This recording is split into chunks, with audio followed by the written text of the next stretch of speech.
So without further ado, let's get started with our presentation tonight by Westy and Eric. This is all about the Six Flag Raisers and how it came about that three of them were misidentified.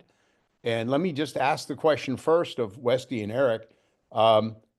What started this? Because for whatever it was, 60 years or so post Iwo Jima, no one ever questioned that there were those six men raising that flag as emblazoned in that statue in Washington, well, in DC. Westy? Oops. I'm gotta unmute you. I'm up. Eric's not up yet. Okay, let me go back and find Eric. Here we go. I think because I played that tape. Okay. Yep. So what started this process of questioning who were the six Marines that were actually in the photo? So I'll just start off. Yeah. Brent Westemeyer. Actually, Eric and I are 2 hours away from one another. He's in Omaha, Nebraska, and I live in a burb of Des Moines, Iowa. So real quick, it had to do with James Bradley's book. When he wrote that book, we had eyes on pictures that we'd never seen historically. So for me, and I think for a lot of other individuals, it started with James Bradley's book. And if he had not written that book, I could debate whether we'd be here today talking about, two Marines being replaced and two being added on. Eric, do you want to add something there? I think, yeah, just the interest in Iwo Jima from Flags of Our Fathers, the book, and then also the movie as well, which came out in 2006. So I think seeing that on the big screen and, that especially being post Saving Private Ryan, I think a lot of people were looking for and had a hunger for World War II, historical movies and things like that. Great point. Yeah. And Eric, you're the historian for the 5th Marine Division. Do I have that correct? Not really. I mean, I enjoy 5th Marine Division history. I have had from time to time some affiliation with the 5th Marine Division Veterans Association, but I run the website 5thmarinedivision.com. Okay, so you are a dedicated follower of the 5th Marine Division. I'm a big fan. Actually, this first slide kind of explains my interest in it. So my great uncle, Robert Wayne Lauritsen, was in the 13th Marine Artillery Regiment. He served on Iwo Jima, survived all 36 days of the battle, was only one of 4 guys in his company that was not injured at all, no scratch. So incredible. He made it back to Omaha and actually ended the rest of his life in Idaho. So he was an Idahoan. I don't know if that's what you call them. I don't know. But him and I had a great letter writing correspondence from 2008 to 2009 or 10. And then because of him, are we seeing? Yeah, not yet. I'm putting it up right now. Okay, there we go. Fumble with all of this. I was getting ahead of myself. No. I'm a little slow in getting this worked up. I only have my laptop with me here in Florida, and it's not quite the same as doing it. There we go. How about that? Perfect. So you guys tell me when you want me to advance the slides, but these men have come up with just an excellent slide presentation, which we're going to let them run through. We'll stop a couple of times to look for questions from the audience, but let's get started. Go ahead, guys. All right, next slide. So this is my great uncle Bob. So just a photo of him on the left. And then this was an article that his local newspaper in Idaho did about him after the movie Flags of Our Fathers came out. So he was kind of a local celebrity for a while when that movie came out, which was kind of neat to see. Next slide. So because of my interest in what Bob had done in World War II, in 2012, I created a website that was 5thmarinedivision.com. It was available. I took it. And my whole point of it was just to kind of like pull together all the information and photos I could find about the 5th Marine Division, because Oh, outside of Wikipedia, there wasn't much about them out there other than books. hi, Janice. How are you? Oh, let me fix that. Okay. Next slide. Yeah, no, stay on this one for a second. So, in 2013, in December, the gentleman on the right here, whose name is Stephen Foley is Wexford, Ireland, correct, Westy? That is correct, Eric. Okay, he contacted me through my website and kind of threw me for a loop when he said, I don't know if you know this, but the flag raisers' identities in the famous Joe Rosenthal photo are not correct. And at first I was like, you got to be kidding me. So go to next slide, Glenn.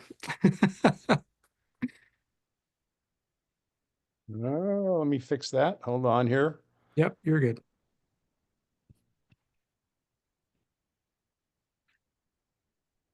There we go.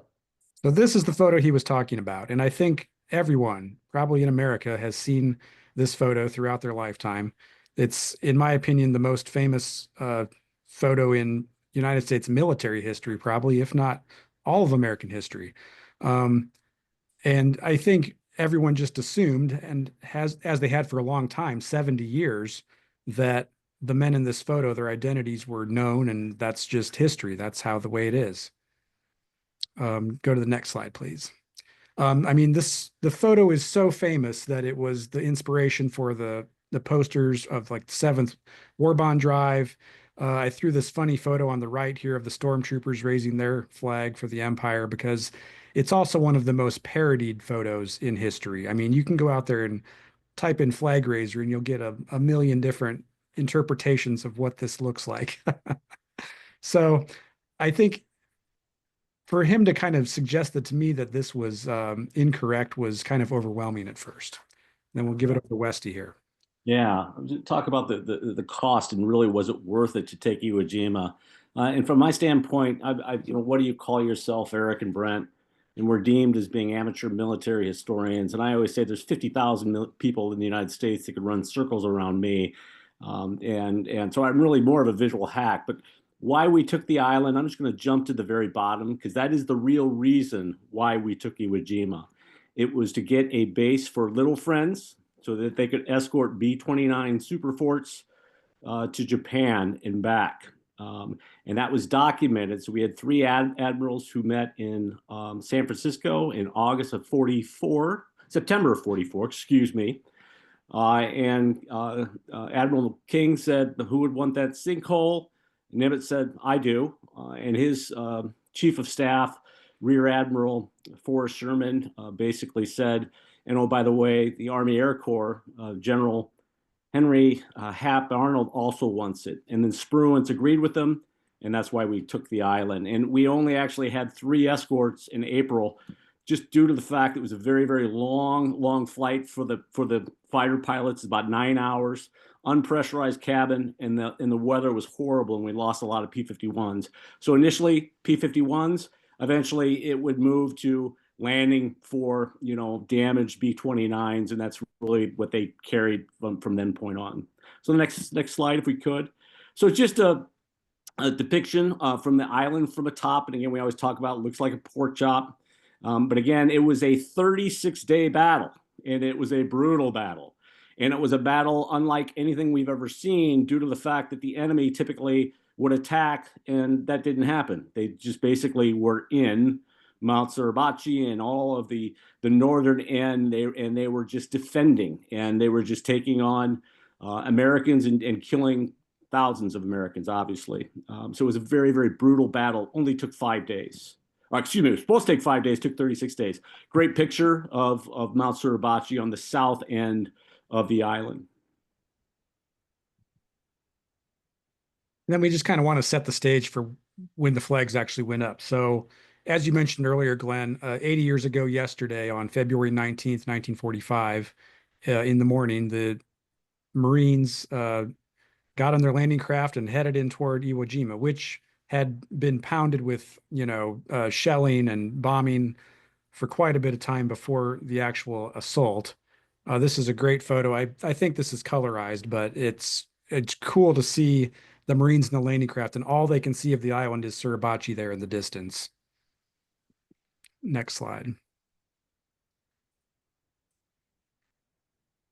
And then this is a quite well-known photograph by Lou Lowry of the actual landing on the island, the black sand beaches. You can see all the Marines are, trying to probably hug the earth as well as they can, because every place on this island was sighted in with, artillery, machine guns, mortars, you name it. There was no safe place on Iwo Jima. And of course, Suribachi there in the distance. So 5 days later, on February 23rd, as the 28th Marine Regiment specifically was at the base of Suribachi, the orders came in that they wanted to send a patrol up to the top and see if we could make it up there. The photo on the left here, that's Lieutenant Colonel Chandler Johnson, who's on a field telephone. He's got his cap upturned. He's kind of I'm assuming, getting the call there that we want to send this patrol up to the top. And then the photo on the right is a couple of the members of this 40-man patrol. Are they all Easy Company, Brent, or do we have a few other strikers? Yeah, the F Company radio man, Raymond Jacobs, but all Easy, and then with F Company for the radio man. There's no good explanation as why Easy Company's radio man did not go up. Also, to point out that Schreier that Cheney Johnson is giving the orders to. Yeah. And can you go back for 1 second there, Glenn? Sorry. Of course, sorry. Jump too quick. No, I wanted to point out that on the right-hand photo, the man at the top is Chuck Lindbergh with the flamethrower. We're going to see more pictures of. We'll see him later. Yes. Can't imagine wearing a flamethrower on my back in a battle. Yeah, danger. So the patrol did make it to the top. They did encounter some Japanese riflemen as they headed up and took care of them. Made it to the top. One of the goals, if they did get up there, was to put up a flag. So they had a small flag, and just happened to find this pipe, for like a cistern type pipe. So they grabbed some wire, it looks like here. This is on the photo on the left. This is Harold Schreier, Ernest Boots Thomas, and then Chuck Lindbergh that are tying the flag to this pole. And as you can see, just kind of in the scale of the photo and the men, it's a pretty small flag. Another view from the back here on the other side, and the Marine with his rifle slung across his back is Hank Hansen. Yeah, you can actually see Hank Hansen's helmet in the previous picture. The other thing, he's carrying a carbine and an M1, so he's actually carrying Schreier's carbine. And this is the man with the bayonet on his rifle. Yep. Yeah. Okay. Next. Yep. So, what's our time on this one for the first flag raising, Westy? What do you think? About 10:30? Oh yeah, anywhere from 10:21, 10:30. I saw the action report. There were multiple different times. 10:21 was noted a lot. 10:30 was noted a lot. Yeah, so about 10:20, 10:30 on February 23rd, the first flag went up on Iwo Jima. The men that are in this photograph that are identified here are the men that raised that first flag. My great uncle Bob said that when the flag went up, everywhere across that island, you could hear cheers and just kind of this jubilation. There were the horns on the ships offshore that were blowing. And what Bob said was that basically seeing that flag meant that we were starting to win this battle. So the guys finally had a little bit of hope. Next. Yep. And then here's another really famous photograph, especially with James Mickles here in the front carrying the carbine. But this is several of the Marines with their hands on the flagpole after that first flag went up. And some of these Marines will be on the second more famous flag raising. Yeah. One will. One. One will be. So I think it's important to point out where Schultz is. I mean, he's right in the perimeter, and Schultz was a mortar man up until a day or two, maybe even that morning. He's moved to the rifle squad. Okay. So only one of the Marines that raised the first flag was also in on the second more famous flag raising. He's just defending. He's on the perimeter. He's sitting. Yeah, you can see. It should be noted, though, that up until 2016, Doc Bradley would have been considered someone that was with both flag raisings. Yeah. Yeah. Yeah. Okay. So the next slide is the transition moment. So later on, a couple hours, we had more Marines headed up with ComWire, another group that was going to be essentially the Marines in the Joe Rosenthal photograph. But this happened, what are we thinking on this time? About 1:30, 2 o'clock? Yeah, it's 12:30 to 1:30 is what, Okay. anywhere from 2.5 to 3 hours. Yeah. So in the afternoon, so the first flag you can see in the foreground here is coming down, and in the background there you can see the second flag going up. It was a replacement flag. Maybe Westy, you might want to expand a little on why there was a second flag. Yeah, the reason there's a second flag, first and foremost, is they wanted a larger flag. As soon as it went up, and they had 3 URAs, and Tuttle's standing right by Cheney Johnson. Cheney Johnson looks at him and goes, "Go down to the beach and find a bigger flag. We need it. We need a bigger flag so the people on the north end of this island can see that flag." So that is the true reason why that Tuttle went down to the beach trying to find a larger flag, and that flag eventually made its way to the top of Mount Suribachi. The other thing that's important about this photo is this photo was released a heck of a long time ago because it, along with Janouse's footage, debunks the fact that it was a staged photo for the press.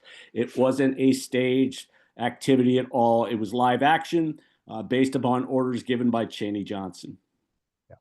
It's just a fascinating photo because you can see the first flag coming down, then you see this other frontal view of the second flag raising. So this is, and we'll see it later, this is a Bob Campbell photo. So Bob is 90 degrees away from the line of the other photographers, and we'll talk about other photographers here in a little bit. And the picture.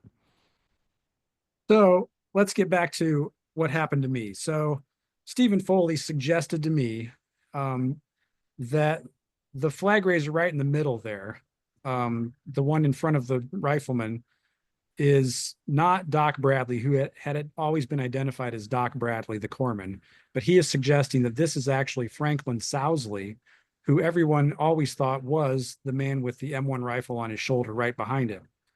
So what we started to do, and what Stephen had done and what Westy had done, I think a lot of people kind of questioned this over the years. Even the prop guys for the movie Flags of Our Fathers questioned when they had to stage this scene and they were looking at the equipment, like the belt and the gear. They said, "Man, this doesn't seem like this would be a corpsman. This seems like a rifleman." So we were looking a lot at this, the equipment. So let's go to the next slide. And this gives you a good identification on, and also the numbering system for the flag raisers. So the flag raisers are numbered 1 through 6, as you can see at the top. And each one, some of them are more visible than others, such as number 2 and 4, really hard to see or really get much out of who those guys were. But originally, when the flag raisers were identified, number 1 position was Hank Hansen, whose photo I put underneath that numbered picture. He was later taken out in pretty quick order, 1946, 47, and replaced with Harlan Block, who is number 1 at the top left here. Number 2 was Rene Gagnon. Number 3 is Doc Bradley. Number 4 is Michael Strank. Number 5 was Franklin Sousley. And then number 6 was Ira Hayes. So for 70 years, this was the correct lineup of the flag raisers. So next slide. So the thing that we had to do first that, Stephen and I kind of poured over was just making sure and identifying the difference between Doc Bradley and Franklin Sousley. So this is a photo of the first flag right before it's about to go up. And right in the middle here is Doc Bradley from the rear. So you can see on him, he's got the 2 large corpsman pouches on the sides of his body, on the sides of his torso. He has canteens. He's got a K-bar knife in the middle of the back of his belt. He's got the Jungle first aid pouch and another Carlisle first aid pouch. So his gear looks significantly different than the man that's in the middle of the famous Rosenthal photo. Also noting his trousers are cuffed pretty tightly above his leggings down below on his boots. So just kind of looking at the differences and unique things about his uniform. If we go to the next slide. So the corpsman on the far left is Doc Bradley. And we can get another view here of his big corpsman pouches on his sides. He's got those cuffed trousers over his leggings. And he's got his helmet on, and it seems pretty, pulled down over his head. A lot of the Marines wore a soft HBT utility cap underneath their helmets. That's the cap that I'm wearing right now. It provided a little more comfort maybe for the helmet on your head. But it also kind of changed the way the helmet sat on your head. Just real quick, talk about the people in the background, Eric. If you want to take that, Brent, that'd be Yeah. cool. So just real quick, that's the three individuals who went up in anticipation of a potential exchange photo, and that is Bill Janous in the far left. That is Rosenthal with his hand up above his head, and then that's George Burns, a sergeant from the Army who was up during the first flag raising. And we're going to see some great photos by George Burns. We still don't know who that corpsman is. Still, I think it's someone from F Company. So this is the first time tonight we're going to look at a photo that we call the gung-ho photograph. So this was a photo taken by Joe Rosenthal after the second flag had gone up. So these are the Marines that are associated with the flag. They're the guys that are right there that were part of the action. As you can see, they're happy, they're jubilant. Their flag is on top of Suribachi. And this is a key photograph and a key moment where we're going to do a lot of our identification for what's to come here. If we go to the next slide, this starts to provide some real solid evidence about Franklin Sousley being one of the flag raisers in the number 3 position. So this is right after, I'm assuming after, the gung-ho photo was taken. Post gung-ho. Yep. If we look off on the left-hand side, and I've done a zoomed-in version for you on the right. So the Marine he's kind of looking to the rear there. You can see on his belt, he has a wire cutter's pouch in the distinctive Marine Corps style with the pointed tip. He's also got an empty canteen cover, which is pretty noticeable when you look at the number 3 position in the Rosenthal flag raising photo. Also kind of look down at his trousers, and we'll get a better view of it in a second here, but they look like they're going all the way down. I'm not seeing any cuffs.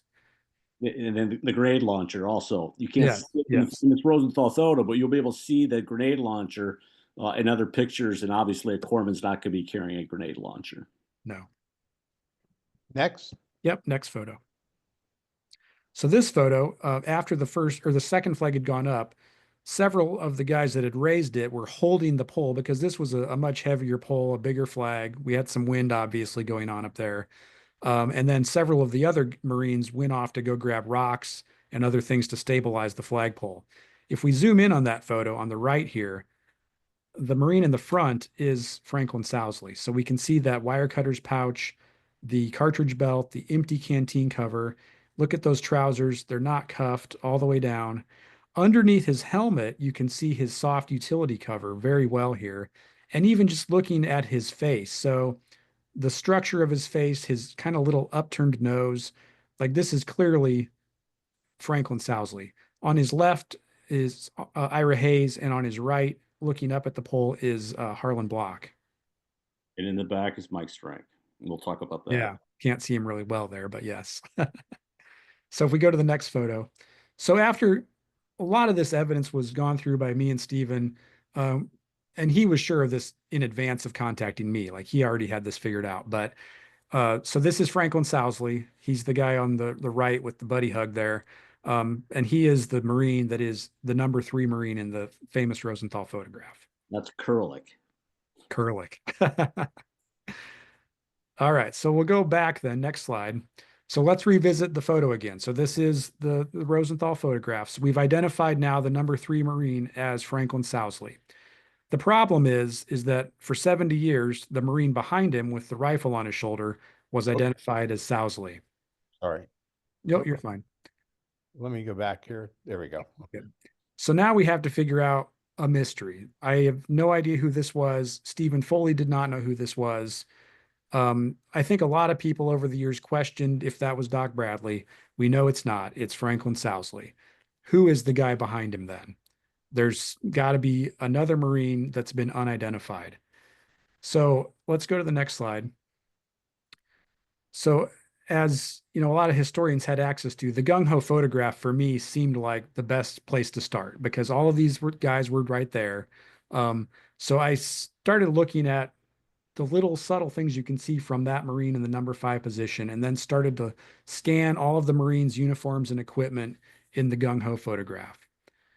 If we go to the next slide, I also looked at video. So as you know, Rosenthal was taking the still photograph, there was also video being shot of this flag raising happening. If you kind of look as you pause it, this is a kind of a fuzzy paused photograph, but you can see the 6 Marines here in line ready to put up this flag. The 4th one over from the right, kind of looking back at us, is the Mr. Guy with the rifle on his shoulder. The first thing that I really noticed about him, aside from the rifle on his shoulder, is he seems to have a really large nose. I mean, a bulbous protruding nose. I was like, wow, that's quite a schnoz. So I was kind of, it seems silly, but I'm looking for a guy with a big nose. Let's go to the next slide. As the flag went up then, and this is another stilled moment from the video, this Marine walked away from the flagpole. So after the flag went up, immediately he walked away, is looking for rocks to bring up to the flagpole to secure it. And I kept staring at, you know, him walking and little things about him. He had a real hard time keeping that rifle on his shoulder, which we'll come to in a few minutes here. But there was something else that caught my eye, and it was that there was something, it seemed to be floating or flapping or hanging from the front of his helmet. This photo as well, you can see something very small, but kind of hanging there. And you can also see the bill from his utility cap underneath his helmet. And let's go to the next slide. The more I looked at photographs from the top of Mount Suribachi that day, on the far right, kind of sitting down, is one of the Marines, and there's something hanging in the front of his helmet. And the only guy up there that I could find something like that on. And let's do one more slide forward. Now, this time he's on the far left, kind of lurking, as he always likes to do. Another Marine. This one, you can really see a big nose too. And there's something hanging from the front of his helmet. So being someone that has plenty of M1 helmets in my collection, I kind of picked one up and said, you know what? I don't think it's a strip of cloth from his helmet cover, and I don't think it's a vine or a piece of wire. Let's go to the next slide. I think what this actually is the leather liner chin strap that connects the inner liner to the outer steel shell of an M1 helmet. Now, this liner chin strap is held inside the liner by 2 little clips you can see on the end there. For some reason, I think one of the clips broke off or something happened to that liner chin strap, so it was damaged. And instead of removing the darn thing, which is really easy to do, this Marine decided to shove it up between the liner and the helmet and just let it hang off the front of his helmet for the whole day. Eric, can I ask you, where'd you get the model for that? Oh, I am the model. That's Oh me. my God, you're good looking. Yes, good question. So Next, you want? yeah, this is great. This is perfect. So going back to the gung-ho photograph, I was looking for any Marine that had some type of hanging thing on the front of their helmet. There was one Marine in particular that's kind of close to the flagpole with his rifle raised up that had some weird a shadow or a scar or something on his face, and I could never figure out what that was. This photograph on the right was given to us much later on after the investigation, where they really went in and digitally enhanced the photograph. And this one you can see clear as day. What I thought was a scar on this Marine's face is actually a shadow from the liner chin strap hanging in front of his head. And this is Harold Henry Schultz of Detroit, Michigan. And this is the first time that he had been identified as one of the flag raisers. Wow. And you can see the big nose too. Yes. So the other key little piece of evidence here that kind of identified Schultz in every single photo that you see of him on Suribachi is his rifle sling. So I've got a diagram of the M1 rifle here. And typically the sling is attached at the buttstock and then at the front sling swivel, but for some reason, I think the screw came out, and they do come out, they do come loose. So you have to always make sure your screws are tight on your M1s. But his came loose. He had no way to attach his sling, but he still wanted to keep his sling. So ingeniously, he decided to pull it, loosen up his sling and attach it at the stacking swivel, which is much further up on the M1. If you kind of move your cursor a little bit more to the right there, that's your stacking swivel. So his leather sling was attached up there. And on the photo below here, you can see that sling goes way, way up forward on the rifle. What that would do, though, is anytime you would have it like that and wear it on your shoulder, it's going to make the rifle sit a lot lower and be very kind of awkward, which is why it explains why when he was trying to go get those rocks after the flag was raised, his rifle kept slipping off of his shoulder. The next slide shows Harold Schultz here. You can again see the sling attached further up on the rifle, and a couple other Marines, including Hank Hansen on the left. So after that was basically figured out for me, I came to that conclusion on February 26th of 2014. A lot of photographs that I had or collected, there were identifications on the gung-ho photograph. And Westy and I had talked earlier today, and some of these identifications are no longer correct, but Schultz is correct. So I've got at least 2 photos here pointing to this Marine, number 12 on the left one, as Harold Henry Schultz. Okay. I felt like I had basically solved the greatest mystery of mankind at that point. I threw a bunch of my research on my website, and nobody really cared. I did. Well, and maybe okay. What is this, Matthew? So, yeah. So on about a month later, I contacted the Omaha World Herald, which is my local newspaper. It's a pretty good sized newspaper, serves state of Nebraska. One of the best reporters they had at the time was a man named Matthew Hansen, and he agreed to meet me at a coffee shop in downtown Omaha. When he first met me, he thought I was probably crazy and just wasting his time, but I showed him all the evidence that I had, and by the end of about a 2-hour span of time, he fully believed everything I was telling him. And he said, "You know what? I think this is right. I think you've got this figured out." So the real skill of Matthew Hansen is he's investigative, and this man left no stone unturned. I mean, I figured out who it was, but it was actually Matthew Hansen that went on a nationwide search for who this real Harold Henry Schultz was. Wow. And after a lot of dead ends, which there were a lot of them, he turned up in the state of California, in Southern California, a woman named Desiree McDowell, who was the stepdaughter of Harold Henry Schultz, who was in the United States Marine Corps. He had been married later in life in his 60s. If we can go to the next slide, actually.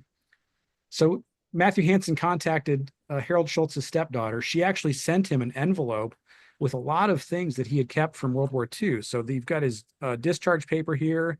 He worked for the United States Postal Service for 35 years. So he had some Postal Service pieces in there. This is actually then the first photograph that Matthew Hansen and I saw of Harold Schultz, because she sent it back to us. So this was the first one we had ever seen, an actual portrait of him. And then one other thing that was in the envelope, if you go to the next slide, was an actual gung-ho photograph that he had signed, autographed by Joe Rosenthal. So if you look at the bottom there, it's actually Joe Rosenthal's signature. And we turned it over, and on the back of the photograph, he had written the names of all of the Marines that he felt were in that photograph. And if you look really closely, you can see his name, PFC Harold H. Schultz. And it looks like it's written a little bit heavier than everyone else. And he really emphasized the letter Z on the end of his name. So for me and Matthew Hansen to actually be holding this in our hands was pretty priceless. Harold Henry Schultz passed away in 1995, so he was already gone. He has a memorial bench in honor of him in the Hollywood Forever Cemetery in Los Angeles. So Matthew Hansen diligently did a lot of work. He really worked over his bosses at the Omaha World Herald. It took quite a bit of time, but in November of 2014, the World Herald ran a front page article about this iconic Iwo Jima photograph and the mystery flag raiser. This was a huge article. I believe it was 7 pages. And when this first came out, I mean, it started to send some shockwaves through some historical circles. We go to the next slide. It took some time though. In 2015, I was contacted by a group led by Lieutenant Colonel Matthew Morgan, who was retired United States Marine Corps, and he was working with the Smithsonian Channel because they were doing a documentary based on the research that Stephen Foley and I had done on the flag raisers. And it was a documentary that they called The Unknown Flag Raiser of Iwo Jima. It was narrated by Gene Hackman, which was really cool to hear him say my name. But that came out in July of 2016, right after, if we go to the next slide, this is the Commandant of the Marine Corps at the time. This is General Neller. And he, in June of 2016, made the official announcement that the Marine Corps was overturning its history and recognizing Harold Henry Schultz as the flag raiser in the number 5 position. So the next slide's got a little bit of information about Schultz too. And let's just stop here for a second, pause. So at this point, one of these Marine Corps boards was convened. Which one was that one? This was the Hooley Board in 2016. Made up of who? Who would be on that board? Marine Corps historians? Wes, do you want to Be answer that? officers, non-coms. There may be some independent part of the board, but it's someone who's supposed to just be, represent the Corps as a whole. So, and infantry as well, or Marines. Excuse me, I said soldiers. Holy cow! Sorry. Well, don't come out of the house tonight. Yeah, exactly. Yeah. And were either one of you involved? Did you testify in front of that board? Or Foley, the Irishman? I do not believe so. No. I think this was all done very much in private because, I mean, it would be pretty big shockwaves if the Marine Corps overturned its history. Yeah. So I kind of think they held this one pretty close to the chest. Yeah. With the next board, which was the Bauer Board, because I had met the gentleman who actually ran it. His name was Kyle Gentry.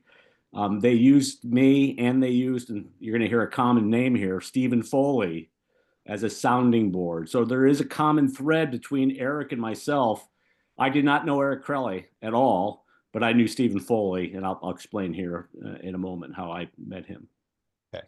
So let's pause and see if there's any questions from the audience. I've not been following the chat. Todd, anything in the chat that we should address before we? Yeah, there's a heck of a lot in the chat. And I just want to thank Eric and thank Westy for joining us. Eric, when that big article came out, I just have to say, I immediately started giving a lecture on it and started praising you as an Oriental trader, rubber duck designer who had, for some reason, stumbled upon and solved this great mystery that has, plagued historians for so long. But anyhow, yeah, we have a lot of comments here. So you have my undying admiration. Thank you. And I was thinking, Glenn, I think we have, Brad was at Iwo Jima, visited. I know Mary Klepper was, and she shared some pictures here in the chat. Ken Kazak, didn't you also visit Iwo Jima, I believe? He did. Okay. Yeah. I see a question in the chat from Ken, it looks like, about did James Bradley ever comment about his father being removed from the photo? And that he did call me. So I spoke with James Bradley in 2015 on the phone. And at that point he knew, and he was pretty upset about it. Wow. I think, he's trying to take it as good as possible, but I mean, it was a big change for the Bradley family to find that out. Yeah. Now keep in mind that Doc Bradley was still on the first flag. He did raise the flag, and he also did earn a Navy Cross on Iwo Jima. So the man was a hero regardless. Yeah, and and I'm sorry for coming late into this conversation, but I think we'll want to talk about what John Bradley may have been thinking, why he may have kind of tacitly, agreed that he was a flag raiser, even though he knew he wasn't. I'll cover that. Okay, great. Sure. You want to wait a little bit to cover that? Because that, Yeah, I think so. Because we'll talk about the identification process and the stages that we went through on Iwo and then the DC. Very, very intriguing information on that. Yeah, and Chris, Doc was a Navy corpsman. Doc Bradley. yeah. Okay, anything else to raise before we go back to the PowerPoint? Do you have any questions? Please raise your hand. Let us know. Okay. Okay, back to the PowerPoint, which is, by the way, excellent. And I had zero to do with it. These two Yeah. men The pros. are pros. Okay. Continue. Well, that was a perfect place to stop because now we're heading into our next Marine. So again, we're really focusing on two. One that Eric, is basically the point guy on identifying Harold Schultz. I was the point guy in identifying Harold Pike Keller. So I'm going to kind of tell a little bit about my background and story when I got involved. So the next slide, if we could. So this is a picture of Harold Pike Keller in Brooklyn, Iowa. And this would have been taken in February of 1944 when he's on leave. He would report to California March 6th of 1944 and enter the 5th Marine Division. Previously, he was a Marine Raider with the 2nd Marine. He was a Carlson Raider. So that's on the left-hand side. It's a very important time because he got married. He actually, at this point in time, fathered a son that would be born a couple days before they landed on Iwo Jima. And the picture on the right is just a sketch that I did for the city of Brooklyn. Next page, if we could. So what I want to do at this point in time is just talk about how I got involved. And I got involved in the process by reading the book, right? James Bradley's book. So again, I'm very, very visually oriented and just love old photos. So when I saw the gung-ho photo and the actual photo that was released to the press is in the upper left-hand quadrant, taken by Joe Rosenthal, I noticed immediately that Sousley was hoisting his M1 Garand, and at the end of that M1 Garand was a bayonet. And I go back to the famous Pulitzer-winning Rosenthal photo, number 5 position, has an M1 Garand, but there's no bayonet on the end of it. So I knew a heck of a long time ago that Sousley was more than likely not in the number 5 position. I'm big on body composition. When you look at Sousley, he is a tall string bean from Hilltop, Kentucky. The number 5 guy just did not look tall to me at all.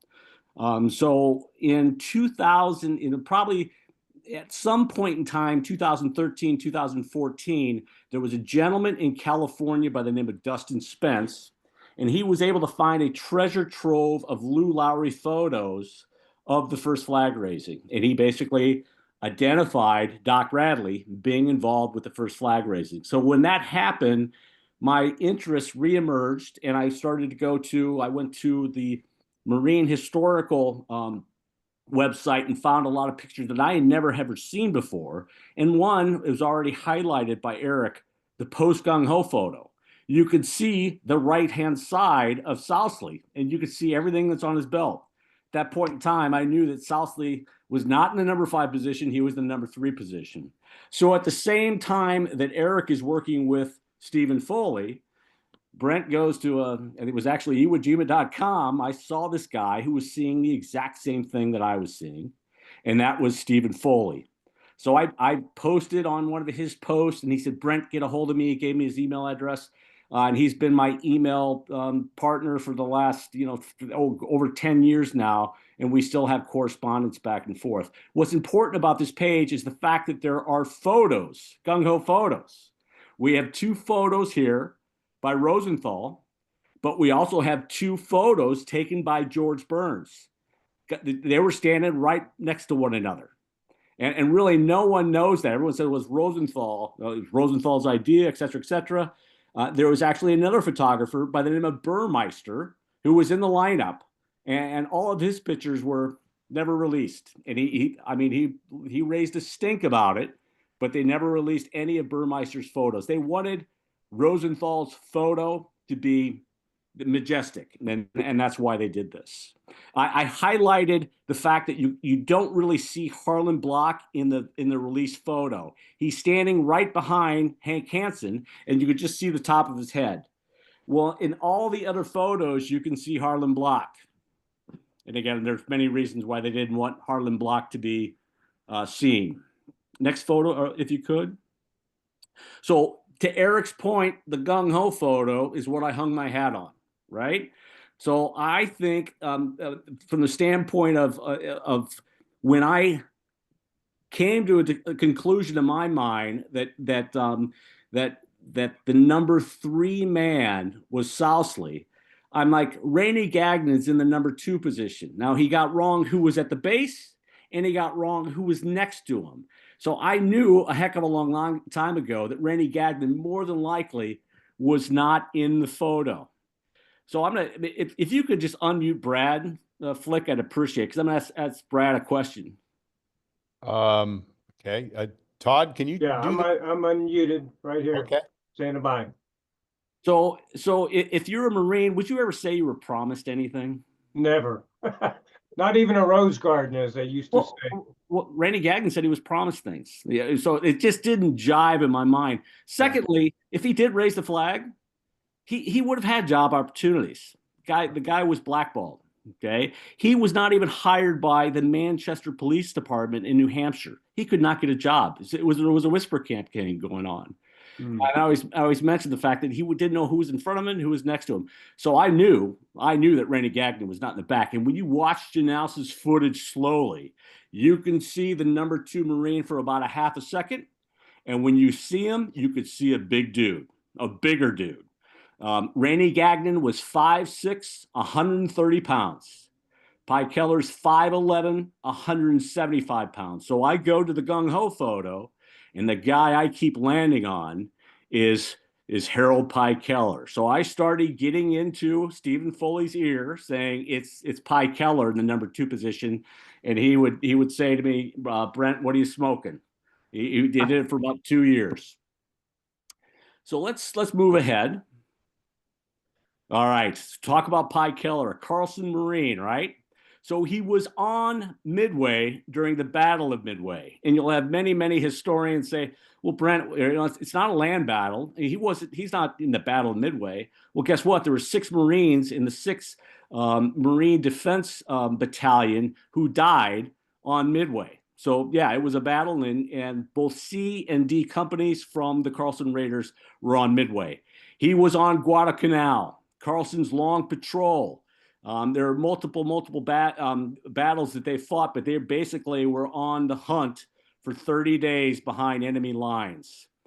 So Harold Pi Keller was part of that patrol. Then Bougainville, they land on the 2nd November of 1943. He gets shot by a sniper in the right arm on November 8th. So he's evacuated from Bougainville, and then he moves on to the 5th Marine Division. Post the war, he is being designated for Officer Candidate School by Captain Severance. And we're going to talk a little bit about why that is. He was the only NCO from the 3rd Platoon to walk off that island. The only NCO. So he was the old breed, and he was going to be needed dearly for their next battle, which was going to be the invasion of Japan. So they seeded the 5th Marine Division, a brand new division in February of 1944, with the disbanded Paramarines and the Raiders. So if you look at each one of the squads and each one of the platoons, you're going to see a smattering of Raiders and Paramarines. So this is from Tent Camp 1, 3rd Platooners. You can see Harold Pi Keller. In the upper left-hand corner, you can see Chuck Lindbergh. I showed this picture to my brother, the Bear, and my brother, the Bear, said, it looks as though that Lindbergh could eat souls. Just a big man, big, strong, burly guy. Next to him is Dick Wheeler. Dick Wheeler was in Pi's squad, and he became a very, very famous World War II author, authoring both the Bloody Battle for Mount Suribachi and Iwo. So a very, very close and dear friend of Harold Pi Keller. Go ahead and move on. So this is a picture of Harold Pike Keller covering PFC Good, one of the 2 flamethrowers on Mount Suribachi. So Eric mentioned earlier, there was a small skirmish when they initially get to the top. And that was started by Harold Pike Keller. He sees, I'm not going to use the term, but he sees a Japanese soldier come out of his cave with his back to him, and he fires 3 shots from his hip. Japanese guy goes back in the cave, quick grenades thrown out, and it basically lasted as long as the initial skirmish. It was put out. Rosick and Leader are the 2 gentlemen who find the pipe that you saw earlier that Eric had showed to you. What's important about the lower right-hand picture here is the fact that you can see a flamethrower lying on the ground.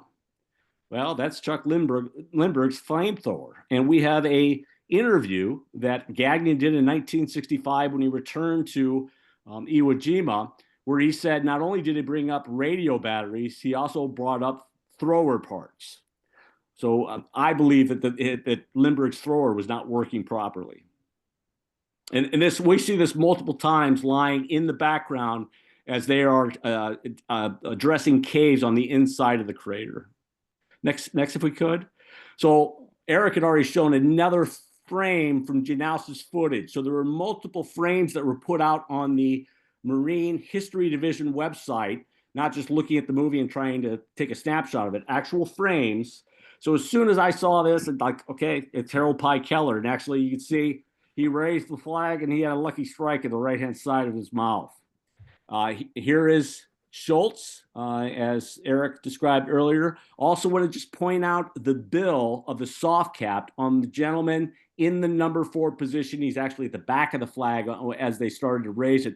But that is Michael Strank, going to be very important in the Bauer Board. And I'll talk why it's important. Next slide. So the exchange photo we've already seen.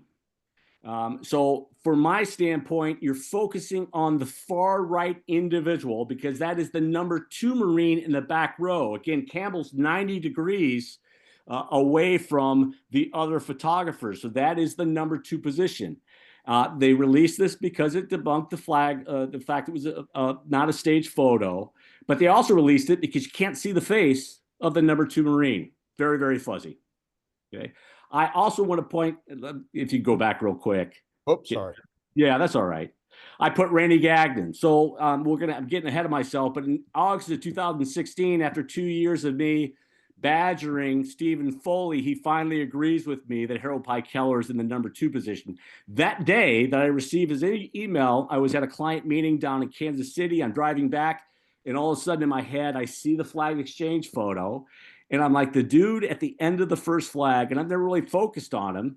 It was a smaller guy. So I get home, I pop it open, and I look at it, and I'm like, there he is. There's finally Randy Gagnon. He is reaching for the first flag as it's being lowered. I provided multiple comparisons, side-by-side comparisons to both the Marine Corps and to the FBI forensic team as part of the Bauer Board. The FBI said they couldn't conclusively agree that it was Gagnon, but the Bauer Board said, we don't care what you're saying, FBI, it is Randy Gagnon at the end of the first flag. Next slide, please. So we've already seen this post gung ho. So I just circled as soon as I saw this photo in late 2013. I'm like, I was right 20-some years, well, a while ago, that Sousley is not in the number 5 position. He's in the number 3 position. That's when I connect with Stephen Foley. As Todd loves, I love to point out the fact that Strank 2 times in the film, actually, Strank he had his thumbs in his utility jacket on one of the Uras. He takes his left hand out of his jacket and he immediately goes and grabs his crotch. You can see he's looking directly at Pike Keller. And again, he's removed his left hand. He's going down to grab his crotch. And they're both eyes locked on one another, smiling. Next page. So these 3 photos, one's an image from the actual the 16 millimeter film. But this is what I had at that point in time. This is all I had. And eventually Stephen Foley agreed with me. And you can't really see it, but if you see the way he's wearing a wool shirt and it's sticking out of the utility jacket. So that was one of the reasons why he agreed with me. So we did not have enough evidence to go to the Marine Corps. They would, if I would have showed this to them, they would have laughed at me and said, "Yeah, Brent, it might be, but it may not be." So let's go to the next page. So Stephen Foley had already secured these photos when he agreed with me. These are George Burns photos.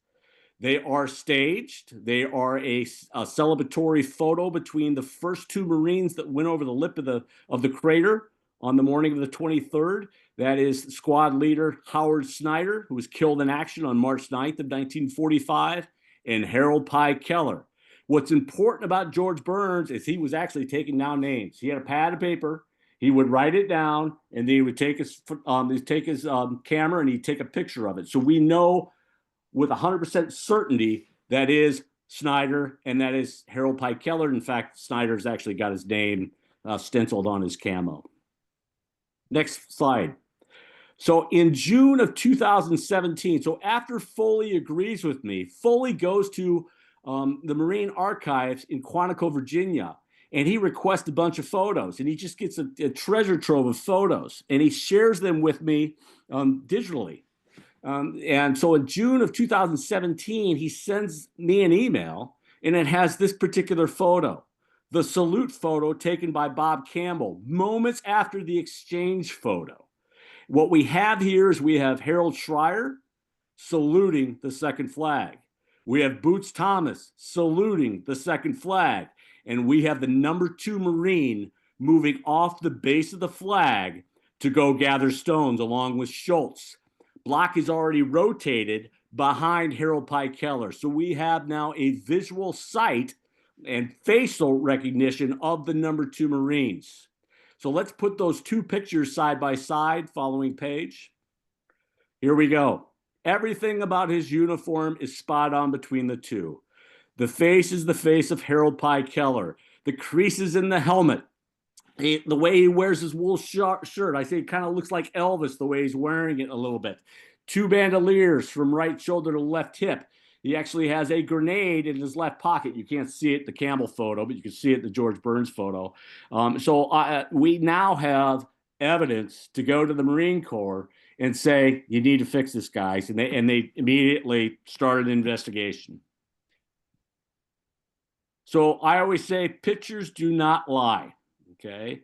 Men do it sometimes for different reasons.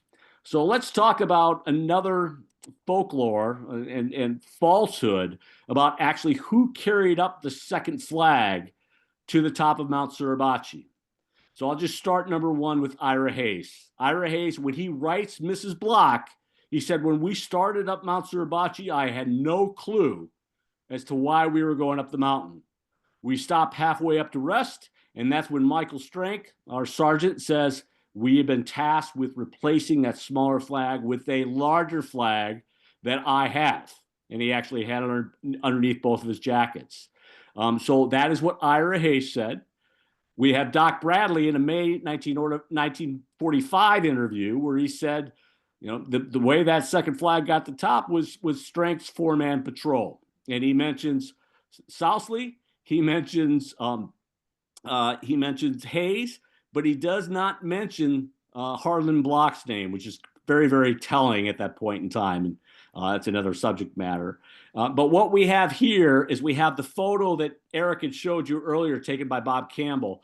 This is either moments before or moments after Campbell moves to his left, and he takes another photo of Burns and Rosenthal beneath the first flag. We can actually see Doc Bradley's rear side, and you can actually see he is carrying a Colt 45 underneath his Unit 3 bag. But on the far left, we have an individual who's smoking, and that's Randy Gagnon. So Randy Gagnon, in his affidavit in the Bauer Board in the next year, gave a written statement and said, as Bradley, I was at the top of Mount Suribachi when the 4-man patrol came up with the purpose of raising the second flag. Next photo, if you can. So very, very important. I mentioned strength. So one of the first things the Marines said to me is like, well, if Gagnon's not in the number 2 position, maybe he's in the number 4 position. And Foley and I were like, no way, dude. You're not putting Rainey Gagnon in the number 4 position. So I did this side by side comparison, Janow's footage versus Campbell's post gung-ho photo. And you look at the guy's chin, he's got a Popeye chin. That is Michael Strank. Plus, I pointed out the curved bill in the previous, it has the same curved bill. So Mike Strank is in the back row. The upper right-hand corner, that there's a gentleman walking in without camo cover, and that's Hank Hansen. He comes up and starts shooting the shit with Boots Thomas after the second flag goes up. We believe that he was at the base of the first flag as it was being lowered. Then we had the flag steadying photo. What I want to focus on here is I circled the gentleman in the back. And you could see that both his utility and his field jacket, and he wore them in opposite of most guys that would wear them. Usually you wear a field jacket over top of utility. But you could see that both of them are wide open. And moments after this, in the gung-ho photo, he's going to be all buttoned up and all zipped up. So it substantiates the fact that he indeed did carry up the second flag. In the bottom right-hand corner, we have a picture taken by Lou Lowry of a celebration under the first flag. We can see Boots Thomas, we can see Schreier, we can see Doc Bradley, we can see Corman Zima, but you can see that there's someone from F Company that is on, it could be E Company, but it's on a field telephone, which takes comm wire. Doesn't work without comm wire. So F Company, when they went up in between the first and the second flag raising, they indeed did carry up a field telephone, and they indeed did carry up comm wire. So the reason I believe that Severance wants Rainey to carry that second flag up, he knows that he's not on that flag. He wants him as close to that flag as he can be. Next, if we could. How am I doing time-wise? I need to move it up. We're okay. I'm gonna issue a alert to all of our members that more than likely we're going past 8:30, folks. But I think this story is fascinating and deserves as much time as it needs. Todd, you okay with that? And Brad is unmuted, so I'm gonna ask Brad a question now. Brad, are you unmuted? Yes, sir. Go ahead. I need to go to my Marine. So this is from the action report. I actually just got my hands on this and going to Quantico and doing research on Harold Pye Keller, but I didn't think this existed. Beach says in a book, multiple books, that he and Schreier, along with Rainey Gagnon, did an initial identification of the flag raisers while the battle was in full go. So this is from the action report, March 23rd, 1945.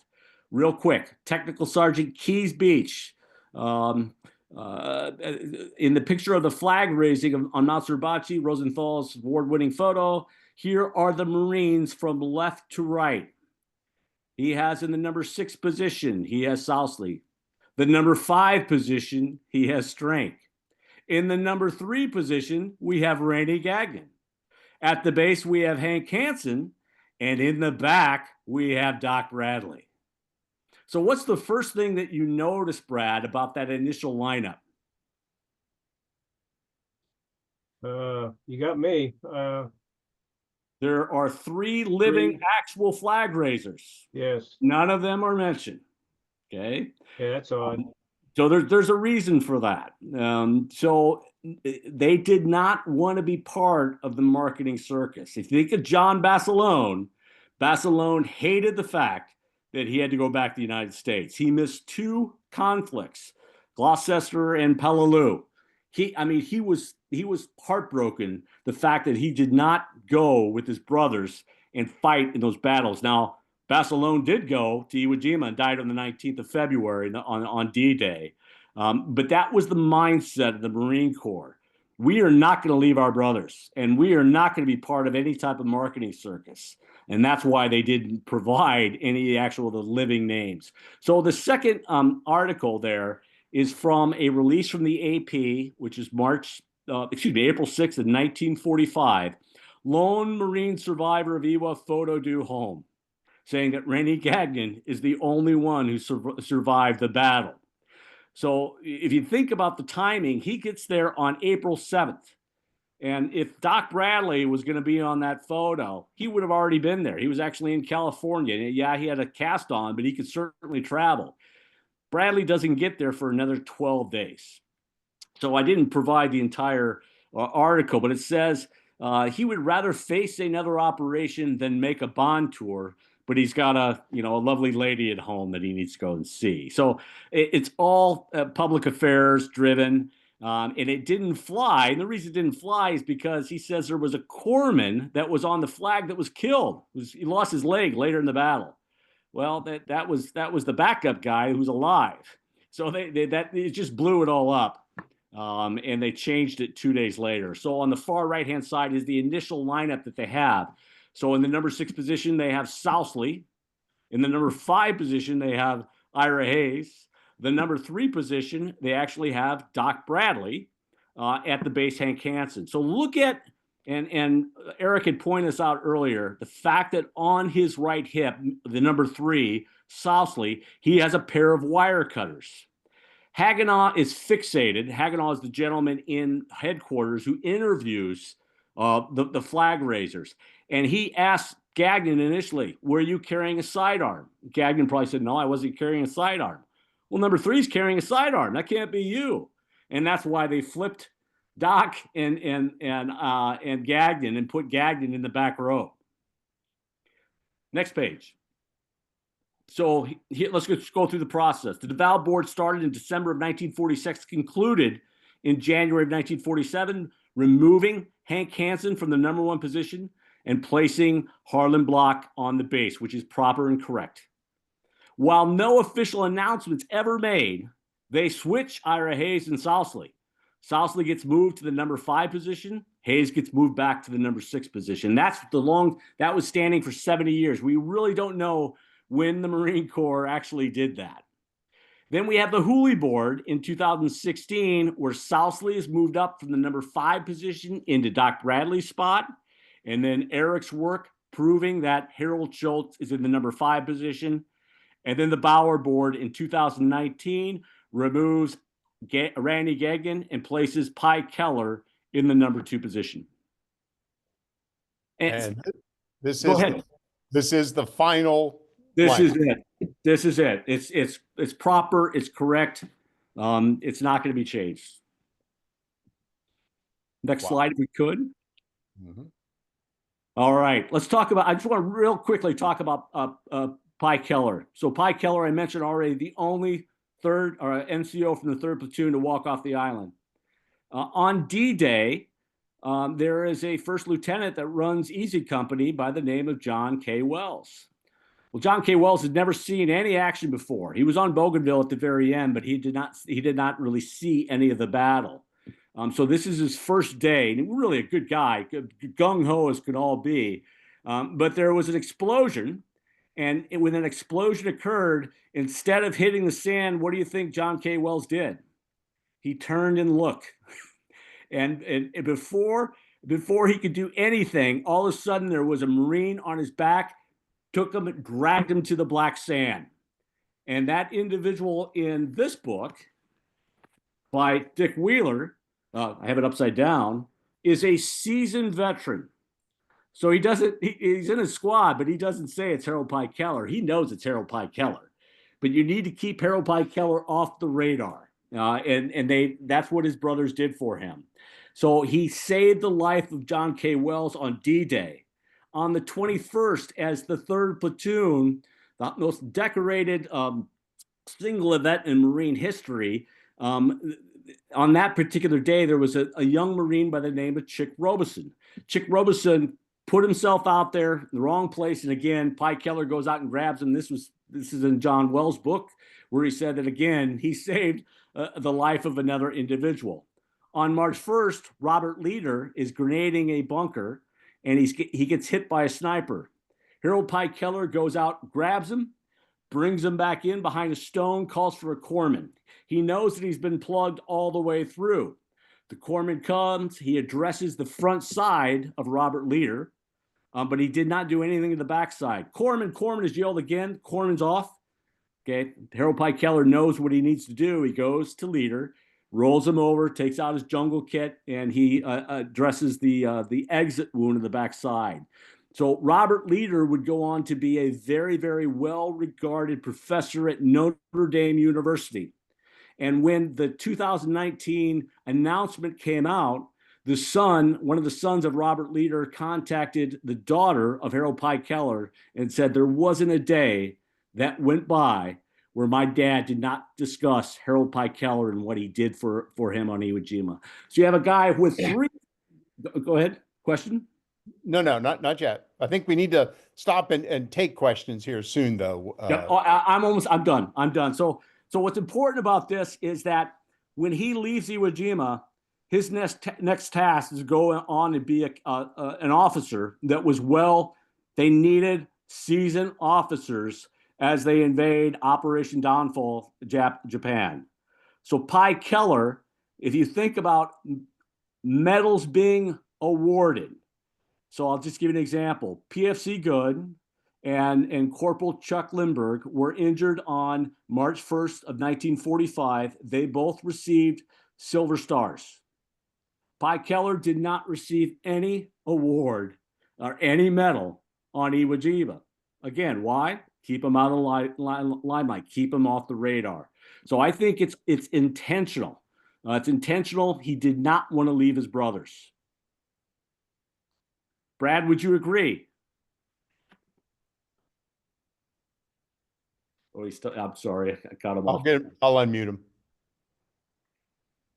Yeah, I would say for all they've been through, I think the strength of the unit and the individual was overlooked. I think they wanted to keep things quiet and let things go so people could get on with their lives, get on with their careers, get on with their personal, after giving so much in that horrific battle.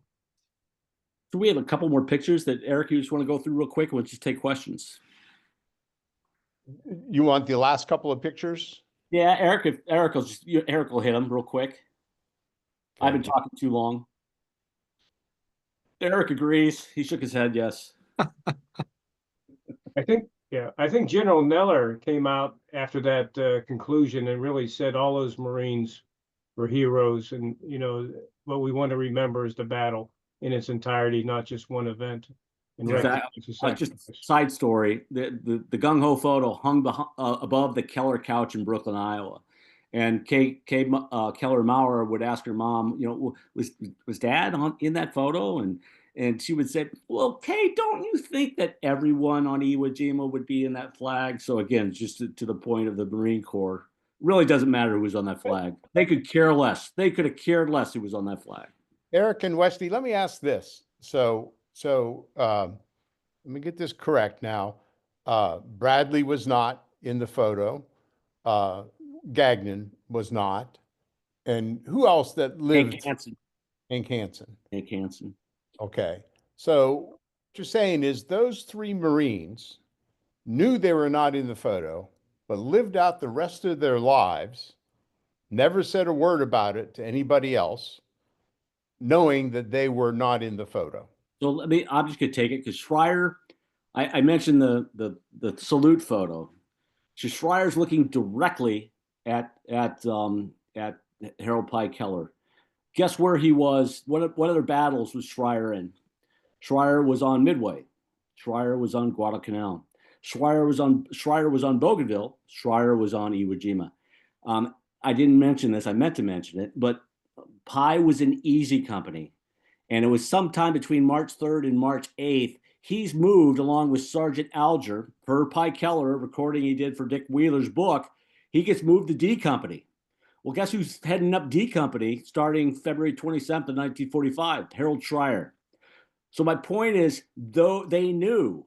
So it was basically, they were given orders. This is the lineup, and you don't question it.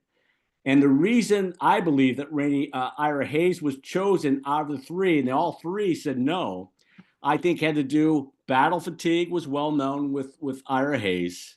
He saw some gruesome things. A lot of his buddies died. Two, I think it's a marketing ploy. You know, you have a corpsman, you have a Marine, in Rainy Gagnon, you have another Marine, former para-Marine, and oh, by the way, an American Indian. So I just think it was marketing driven. So, you know, think about Ira Hayes on that Bond tour. He knows he's with two guys that didn't raise that flag, and the two guys that raised that flag were his buddies. They were basically ordered to stay in line, stay in file, right? And that's what they did. Okay, let's open this up. I see quite a few hands up. Let's go Todd? to Al. Yeah, Al Smith, you've had your hand up for a long time. How are you, Al? Yeah, good. Thank you. What I find ironic, amazing, I don't know what the right word is, but all of this and wonderful research, all of this for the 6 guys who did the second raising of the flag, which was staged. No, And not staged. Not staged. It wasn't a stage photo. It was live action. Orders were given to raise a second flag. 4-man patrol brings up that flag and they execute their orders. And oh, by the way, guess where that 4-man patrol was earlier in the day? That 4-man patrol was on the west side of Mount Suribachi all by themselves. So those guys saw a lot of things. So it was not a staged event. And you are correct. The first flag didn't receive the hoopla. That's because the fact that Rosenthal's photo was seen and it was marketed as a great tribute to America and to the U.S. Marines. Well, the other fact about the Rosenthal's photo is just that it's artistically incredibly attractive. You know, just by pure chance is it so classic with the angles and the reaching for the flagpole, et cetera, that, you know, it could have been 6 guys raising a flag at the Battle of Yorktown. And it would have been, you know, obviously there weren't no photos back then, but you know what I mean? It just happened to be so artistically attractive. That's what made it so famous. Well, I apologize. I cut you off, sir. You didn't really answer or ask your entire question, so I apologize. Al, please continue. yeah, I'm going to go back to the word staged, unless my definition is different than yours.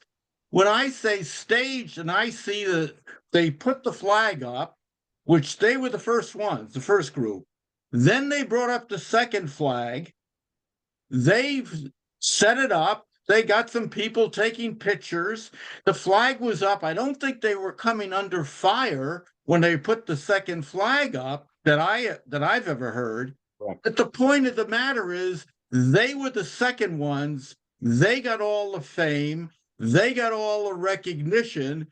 But the guys who put the first flag up, they are no names, it seems like. Maybe I'm missing something. Yeah, I'll just focus on Harold Pike Keller. So Harold Pike Keller he was part of the 40-man patrol.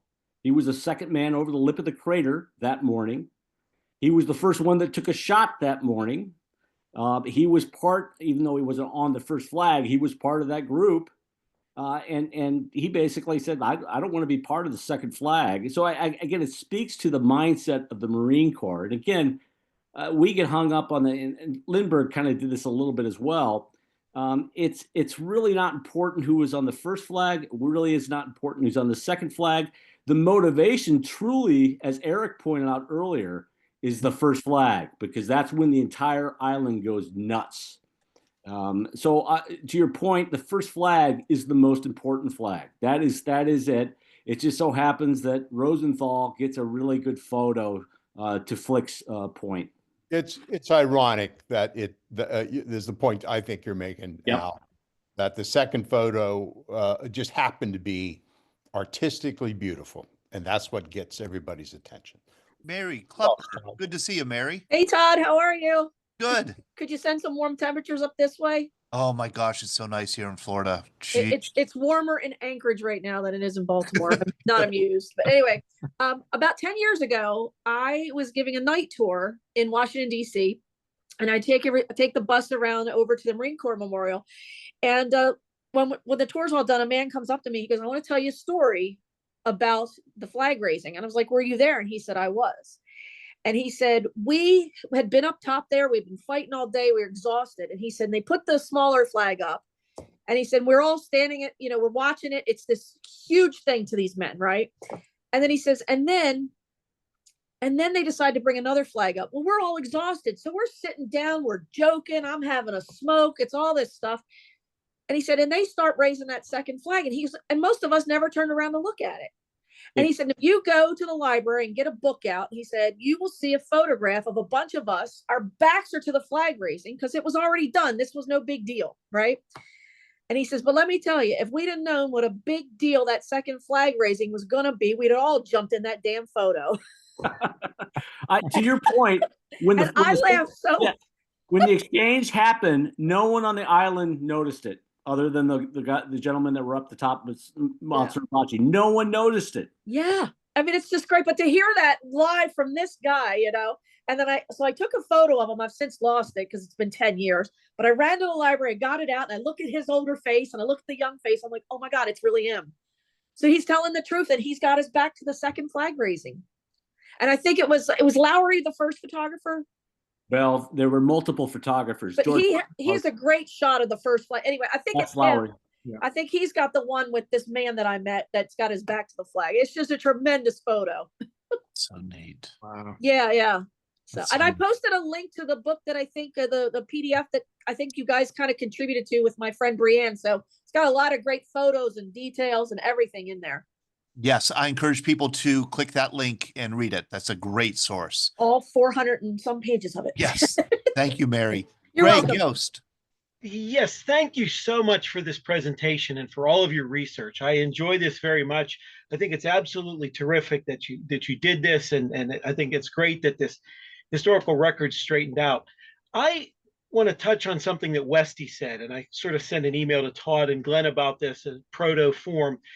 Part of the significance of the photo, the Rosenthal photo, first of all, that made it back to the United States and was in the Sunday papers the very next week, right? And it was on the front page, and everyone just, I think that part of the significance of why that had such a splash was precisely because you couldn't tell who was in the photo. It literally could have been anyone, as Westy mentioned, any of the Marines there, any person who had someone in service anywhere around the world. You can't see their faces.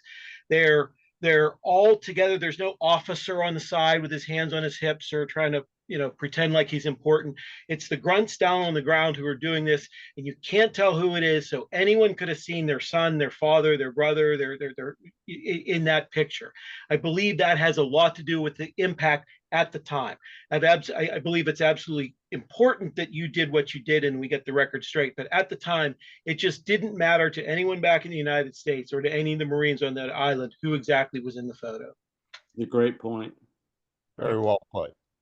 Thank you. I always remember that. I didn't say it, but you can't see faces. You can put anyone you want on there, and that's Cannot what see. Slaughter- Yes, that's what cannot see Slaughter anything. did.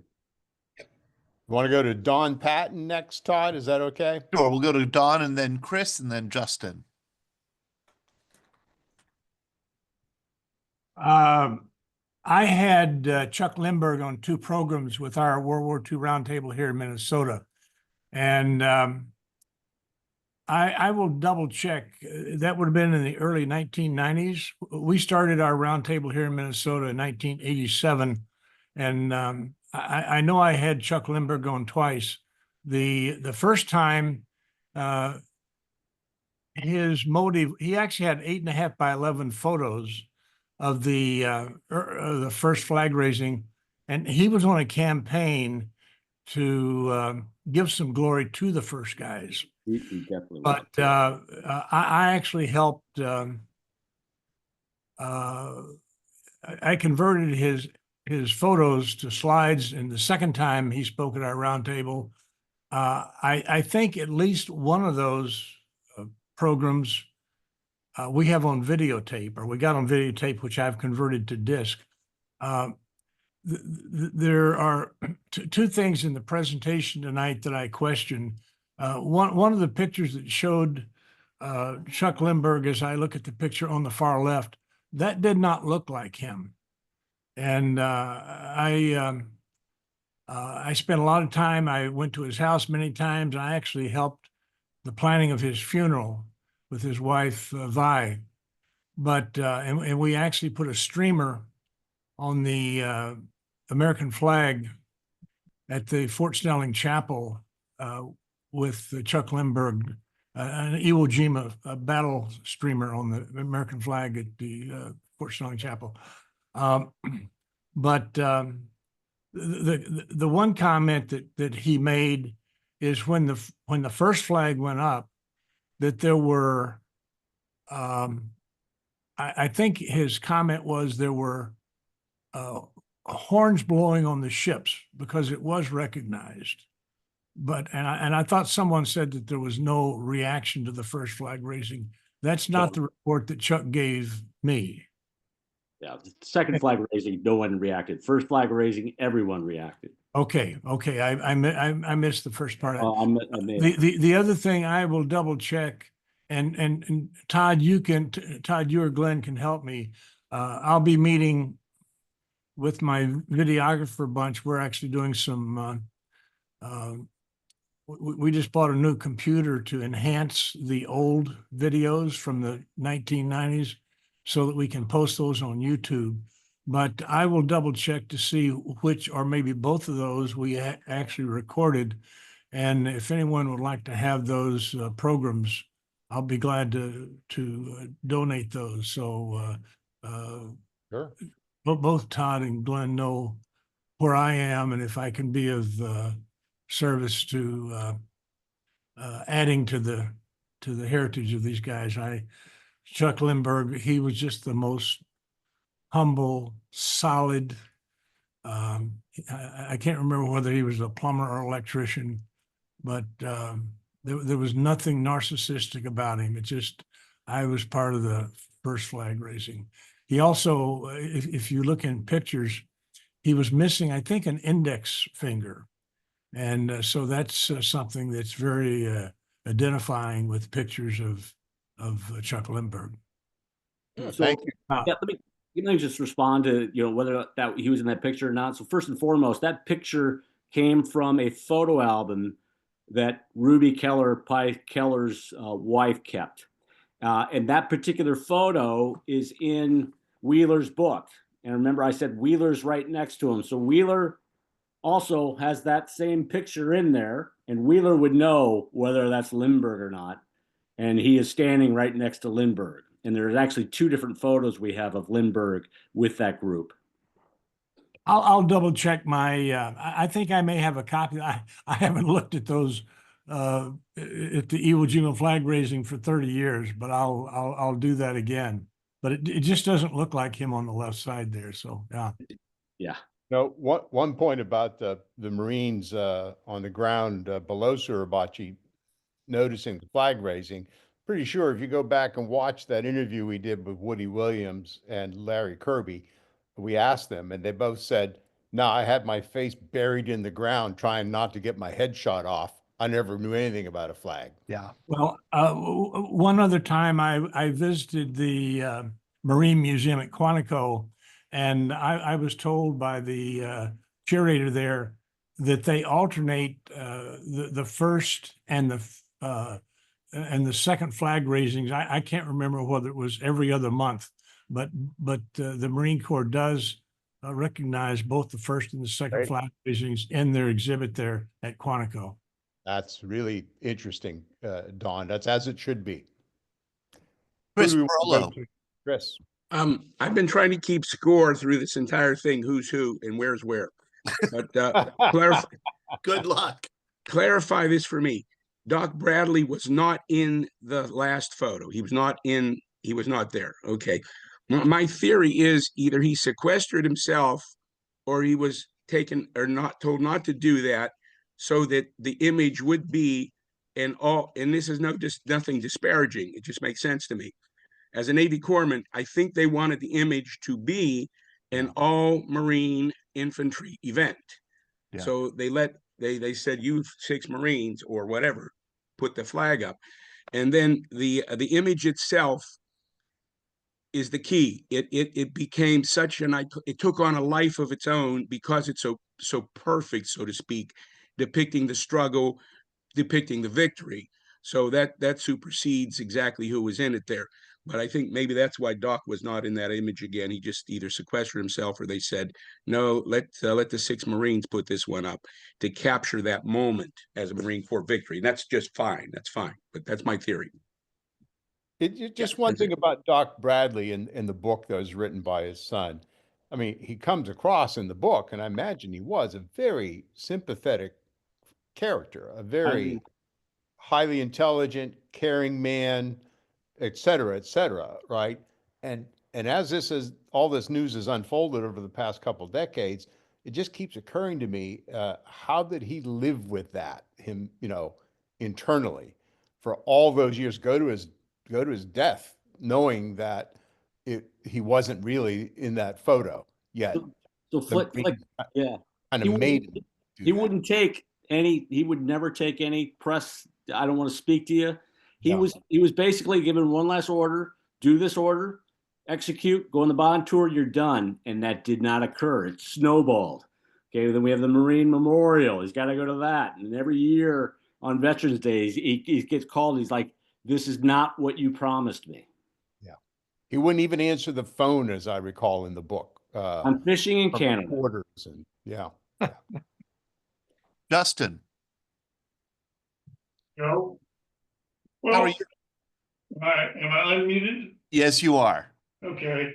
I look at this, I've sort of followed this over time because I do go up there fairly regularly for the Vietnam Memorial, the Women's Memorial, but it seemed to me the first time I heard about the new information that, well, it's great, but it likened me to a movie about John Wayne's in and Who Shot Liberty Valance.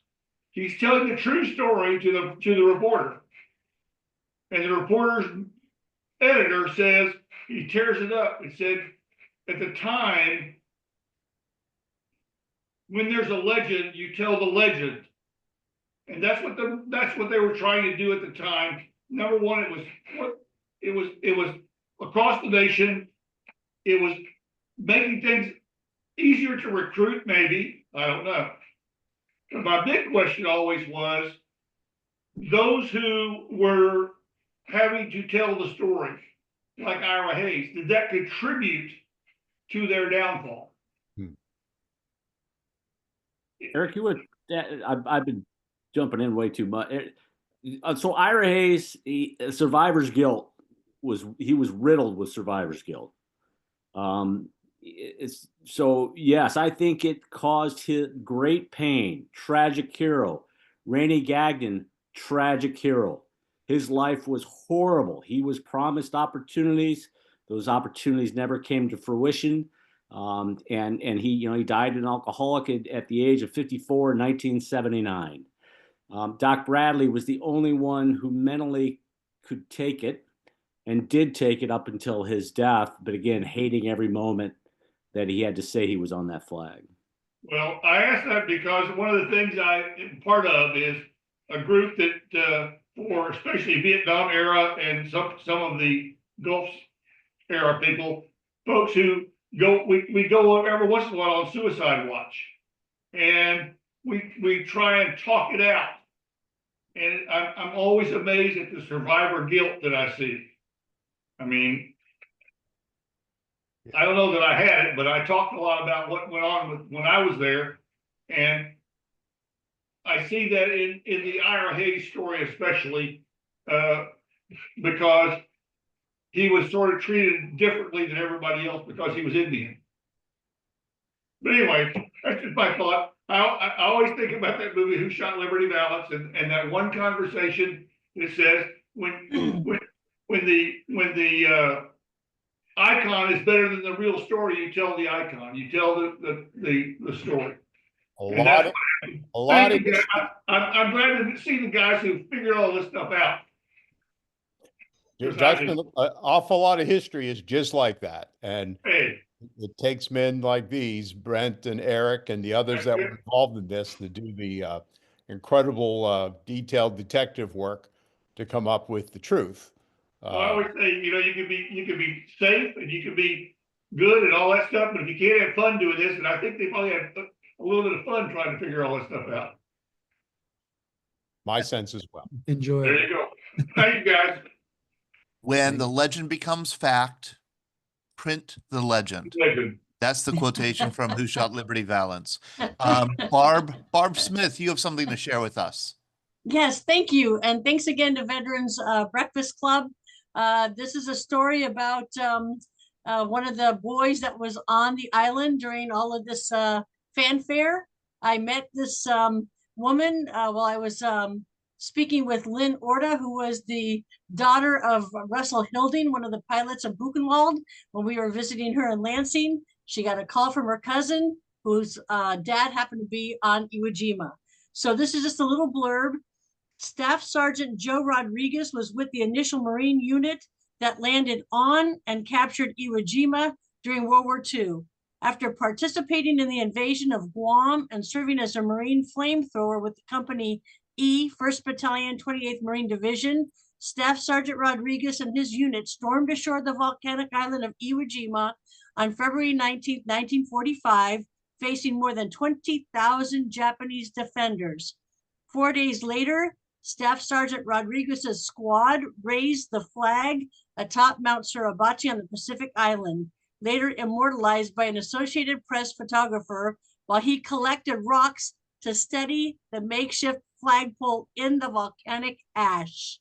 As the Marines moved north to secure an airfield on March 3rd, 1945, Staff Sergeant Rodriguez was hit by enemy sniper and shell fire, sustaining gunshot and shell fragment wounds to his leg, chin, and face, leaving him the sole survivor from his squad. His heroic and selfless efforts significantly contributed to the Americans' victory on Iwo Jima, and his efforts and I can't read this one word, that ultimately turned the tide of the Second World War. So he was a Purple Heart recipient, 1 Gold Star, American Campaign Medal, Asiatic Pacific Campaign Medal, with 1 Bronze Campaign Star, World War II Victory Medal. I don't know if you could see his picture, probably not. I'm trying to show it up here. I probably can't see it, but there he is. There you go. And just one of the boys there contributing to the success of the invasion. So thank you, Veterans Breakfast Club. Thank you, guest speakers, for your incredible research. Thank you. You know, Todd, if we could, since we've gone so far over 8:30, I thought we'd try for 9 o'clock. Break a record of some sort. Because there is one other flag raising story that came to my attention today. And I was very surprised that Brent and Eric know this. I think Brent was the one who confirmed all this for me, and it involves Ken Kasek. Ken, I unmuted you. Thank you. Can you speak up? Thank you. I originally told Ken I didn't think we'd have time for it today because, you know, I knew this was going to be a longer program. But Ken, as quickly as you can, give us a summary of the friend that you had that was on Iwo Jima and actually raised the first of 3 flags. Well, my ex-accounting professor at Duquesne University, mild-mannered individual, ended up becoming a client of mine a few years after I graduated. And turns out that he was a 26-year-old first lieutenant on February 19th, 1945, and he led a platoon onto what was called Green Beach, which is the closest landing beach to Mount Suribachi, and he put a U.S. flag down in the black sand. And his job was to cut Suribachi off from the rest of the island. And he received a Navy Cross. And if I know, Glenn, you read his inscription, it was just dramatic what he did. And I later found out that he was credited with planting the first, that was the first U.S. flag planted on Japanese soil, February 19th. And I forwarded that story to Brent, and what did you have to say about it? Let me comment on it. So when I was at Quantico in November of this last fall, there's a wonderful watercolor artist by the name of Charles Waterhouse. And so when I was in the second floor of the library, just looking at all these beautiful, beautiful depictions of Iwo Jima, et cetera, et cetera. There is a watercolor that he did that depicts that first flag on the beach on Green Beach. So that I can believe that that is an accurate and true story, that he did take that flag and planted it on the beach on Green Beach. Two footnotes to that. So my client returned to Iwo on the 60th anniversary, 86 years old.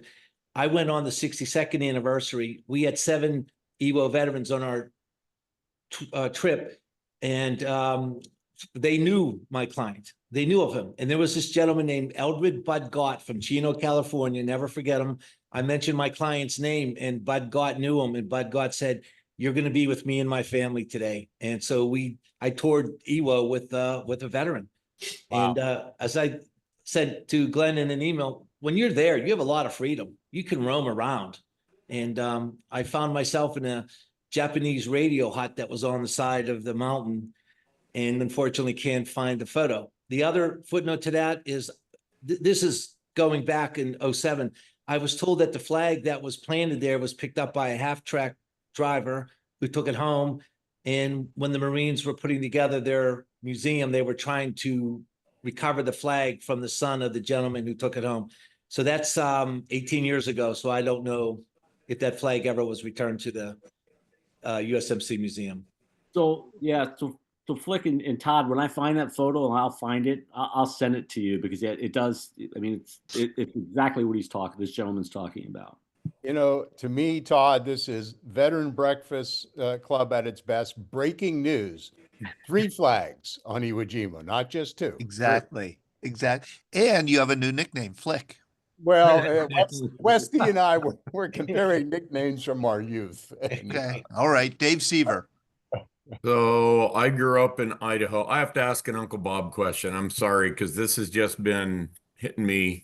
When did Uncle Bob pass? Do you know?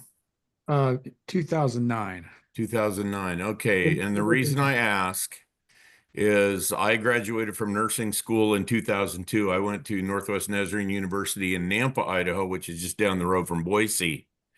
And I remember in one of my clinicals at St. Luke's Medical Center in Boise, taking care of a gentleman whose first name was Robert. Yeah. And said he was a Marine, and he was on Iwo Jima.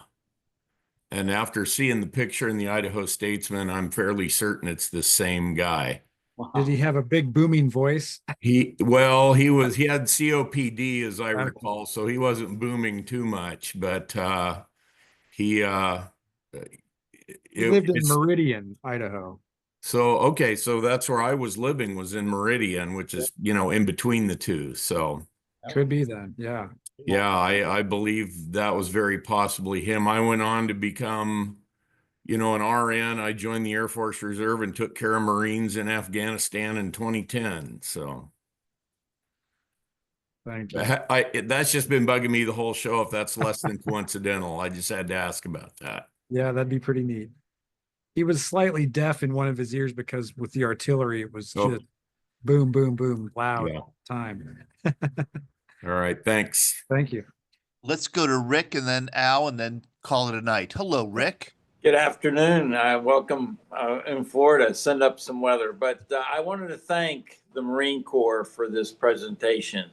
My wife's had 2 uncles at Iwo Jima, so my heart goes out to them. But this is not, my question is not, it's a comment.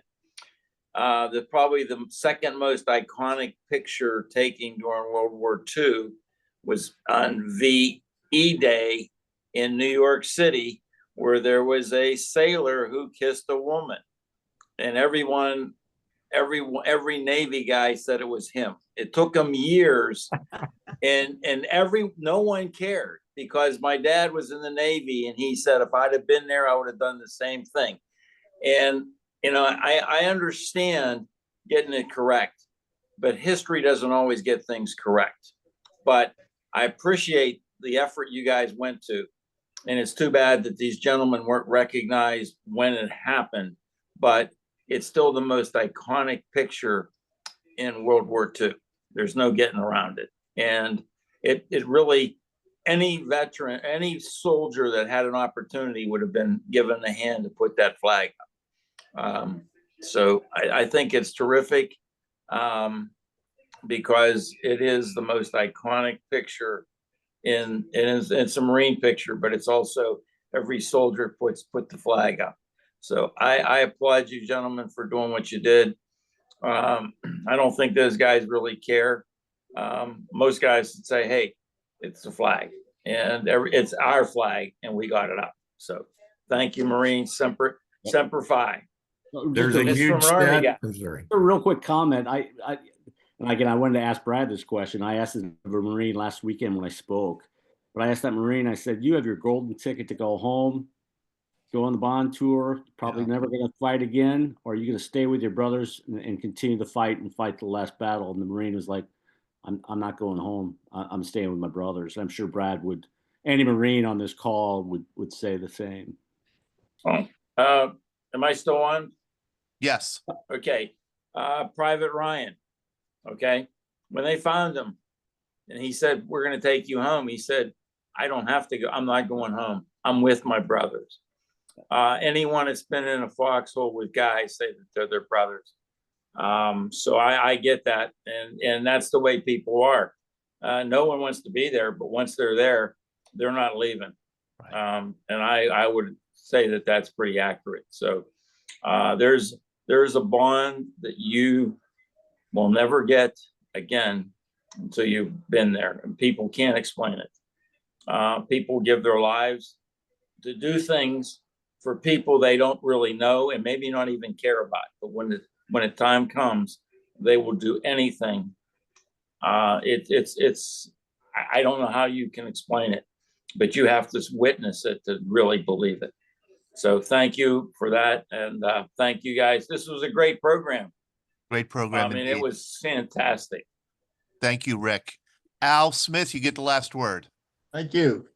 Yeah, I'll make it real quick. This is probably a Zoom for another day.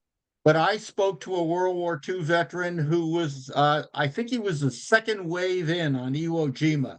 And he told me he was told it would probably be like a 5-day operation. Yep. And he just couldn't figure how the intelligence got it so wrong.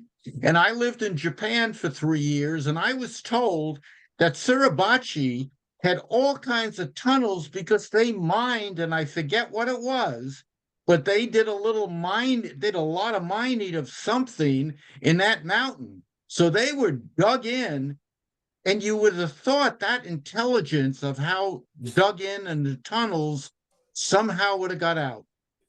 Yeah. The intelligence, they did not realize how well fortified and what a great job Suribachi did in preparing for the invasion. And they were in Iwo Jima. They were not on Iwo Jima. So I didn't mention this, but they started bombing with B-24 Liberators in August of 44. So not every day in January, though, they were bombing with B-24 Liberators. The Navy was there earlier. They would actually barrage periodically. And then obviously we had 3 days of intense barrage from the Navy prior to the landing. So everyone thought 4 or 5 days, it'll be over. It was 8 miles, 8 square miles is all they had to take. And the Japan Army was they were very ready for the invasion. Let's just say that. And Al and the audience, next week we have Iwo Jima Part 2. Who we've had on before, the author of a book called Black Dragon, which follows F Company, 4th Marine Division through the Pacific and ends up on Iwo Jima. And that part of the story is about the last week or two of Iwo Jima, them fighting in the north of the island, as well as a fascinating story about a nurse by the name of Jane Kinde, if I have that name pronounced right, who was part of the evacuation team for Marines from Iwo Jima. So we are going to do a part 2, and we'll cover more of that then next week. And we'll promise to keep the program less than 3 hours, right, Todd? That's right. Good night, everybody. Thank you for sticking with us. Take care. All the service. Thank you, Eric. Thank you. Wesley. Thank you.